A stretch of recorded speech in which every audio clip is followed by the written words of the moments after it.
Shalom ప్రభునేసుక్రీస్తు నామంలో మీ అందరికీ శుభములను సమాధానము కలుగును గాక. This is Nehemiah from the heart of Israel, Jerusalem. ఏ క్షణంలోనైనా కానీ యుద్ధం సంభవించే అవకాశాలు ఎక్కువగా కనబడుతూ ఉన్నాయి. ఇప్పటి వరకు ట్రంప్ అటాక్ చేస్తాడా లేదా అన్న ఒక సందిగ్ధం నెలకొంది. Help is on the way అనేసి ఇరాన్ ప్రజలకు వాగ్దానం చేశాడు.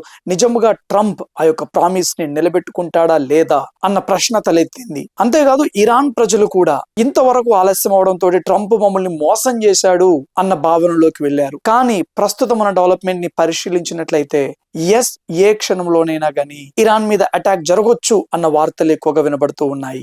అంతేకాదు ఇరాన్ సుప్రీం లీడర్ కూడా బంకర్ లో తలదాచుకున్నాడు, బంకర్ లోకి పారిపోయాడు అన్న వార్తలు ఇంటెలిజెన్స్ నిఘా వర్గాల ద్వారా వెలువడుతూ ఉన్నాయి. ఒకవేళ యుద్ధం జరిగినట్లయితే ఆ యుద్ధం ఎంత మేరకు జరిగే అవకాశం ఉన్నది, ఇజ్రాయెల్ ఎంత మేరకు పాల్గొనే అవకాశం ఉన్నది, ఇజ్రాయెల్, ఇరాన్, అమెరికా మధ్యలోకి రష్యా ఇన్వాల్వ్ అయ్యే అవకాశాలు ఉన్నాయా లేవా, వాటన్నిటిని మనం ఈ వీడియోలో పరిశీలన చేయబోతూ ఉన్నాము. సో మనం ఇంకా ఈ వీడియోలోకి వెళ్ళడానికంటే ముందుగా దయచేసి ఇంకా ఎవరైనా కానీ మన ఛానల్ ను సబ్స్క్రైబ్ చేయనట్లయితే ఇజ్రాయెల్ నుండి, యెరూషలేము నుండి అసలు సిసిలైన సమాచారం కొరకు తప్పక మన ఛానల్ ను సబ్స్క్రైబ్ చేయవలసిందిగా, అక్యురేట్ సమాచారము అనేకులకు చేరుకునే విధముగా వీడియోను లైక్ చేయవలసిందిగా మీకు మనవి చేస్తూ ఉన్నాను.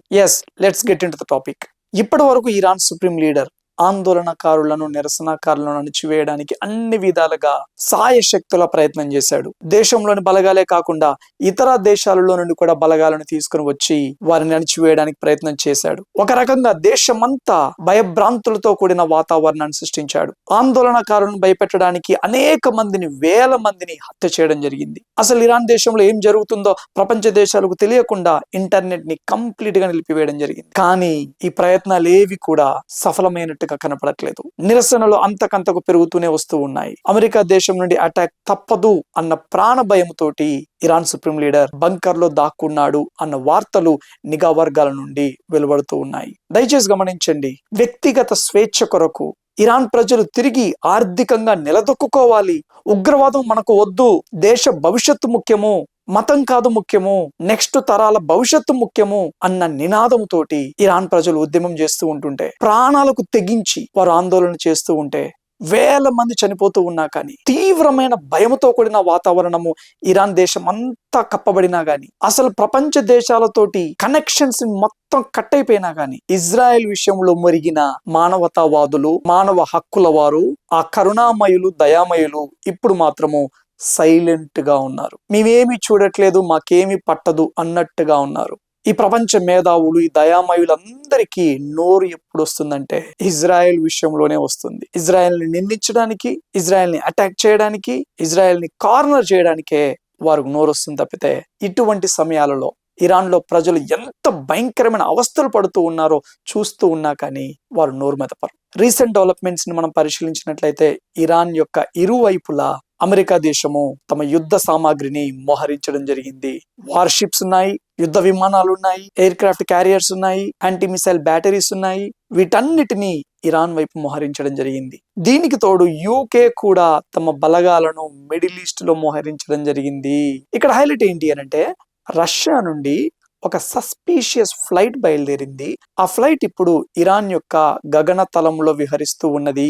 ఆ ఫ్లైట్ ని నిఘా వర్గాలు క్షుణ్ణంగా పరిశీలిస్తూ ఉన్నాయి. ఆ ఫ్లైట్ యొక్క గమనం ఏమిటి, ఎక్కడికి వెళుతుంది, ఎందుకు ఇరాన్ గగనతలం మీద విహరిస్తూ ఉన్నది అన్న ప్రశ్నలకు ఇంకా జవాబు రాలేదు. ఇక్కడ ఇజ్రాయెల్ కూడా అన్ని విధాలుగా సిద్ధపడింది. ఐడిఎఫ్ అధికారులు కంటిన్యూస్ గా ప్రభుత్వ అధికారులతోటి మంతనాలు జరుపుతూ ఉన్నారు. ఇజ్రాయెల్ అండ్ అమెరికా కలిసే అటాక్ చేయబోతూ ఉన్నది అన్న వార్తలు ఎక్కువగా వినబడుతూ ఉన్నాయి. 72 గంటలకు సరిపడా ఫుడ్ అలాగే వాటర్ అందరూ సిద్ధపరచుకోవాలి అన్న వార్తలు ఇజ్రాయెల్లో ఎక్కువగా వినబడుతూ ఉన్నాయి. కాకపోతే ఇటువంటి వార్తలు అనేటివి ఇజ్రాయెల్ దేశంలో సర్వసాధారణమైపోయాయి. ఇక్కడ గమనించవలసింది ఏంటి అనంటే, ఇజ్రాయెల్ అండ్ అమెరికా కలిసి అటాక్ చేసినా గానీ, అమెరికా ఒంటరిగా అటాక్ చేసినా గానీ, రష్యా రియాక్షన్ ఎలా ఉండబోతుంది అనేది ఆసక్తికరంగా ఉంది. చాలా మంది మేధావులు, నిఘా వర్గాలు ఏమంటూ ఉన్నారు అనంటే, రష్యా పాత్ర ఎక్కువగా ఉండకపోవచ్చు, రష్యా పాత్ర కొంత పరిమితి మేరకే ఉండే అవకాశమే ఎక్కువగా ఉన్నది. ఎందుకు అనంటే, ఇప్పుడు ఆల్రెడీ రష్యాకు, ఉక్రెయిన్ కు ఎంతో కాలంగా యుద్ధం నడుస్తూనే ఉన్నది. ఈ యుద్ధం ఆగిపోవడానికి, రష్యాకు యుక్రెయిన్ కి మధ్య సంధి చేకూరడానికి రష్యా అమెరికా వైపు చూస్తూ ఉన్నది.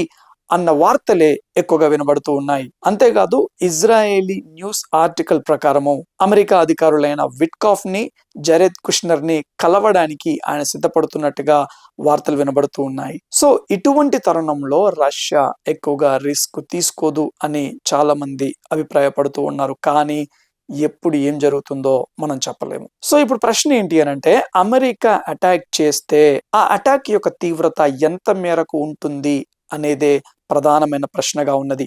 అమెరికా ఇప్పుడు ఈ యొక్క న్యూక్లియర్ సైట్స్ తో పాటు మిసైల్స్ తయారీ కేంద్రాలను అటాక్ చేస్తుందా, లేదా ప్రస్తుతం ఉన్న ఇరాన్ రెజీమ్ కంప్లీట్ గా నాశనం అయ్యే విధముగా, ప్రభుత్వమే మారిపోయే విధముగా అమెరికా అటాక్ చేస్తుందా లేదా అనేది ఆసక్తికరంగా మారింది. చాలా వరకు పెద్ద మొత్తంలో నష్టం చేకూరేలాగా అటాక్ చేయడానికే అమెరికా సిద్ధపడింది కాబట్టే అంత పెద్ద మొత్తంలో బలగాలను ఆ యొక్క మిడిల్ ఈస్ట్ లో ఇరాన్ వైపు మోహరించింది అని అనేక మంది అభిప్రాయపడుతూ ఉన్నారు. బట్ ఏం జరుగుతుందో ఏంటో మనం అందరము వేచి చూడాలి. అంతేకాదు చాలా చాలా ప్రాముఖ్యమైన అంశాలు, డెవలప్మెంట్స్ మిడిల్ ఈస్ట్ లో జరుగుతూ ఉన్నాయి. గాజా పీస్ డీల్ విషయంలో కూడా చాలా విషయాలు జరుగుతూ ఉన్నాయి. ప్రవచనాల నెరవేర్పు దిశగా ఈ సంఘటనలు ముందుకు వెళుతూ ఉన్నాయి.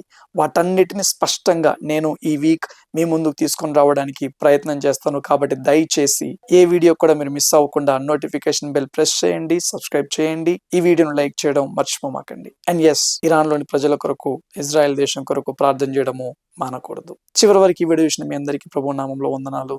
Thank you all. God bless you.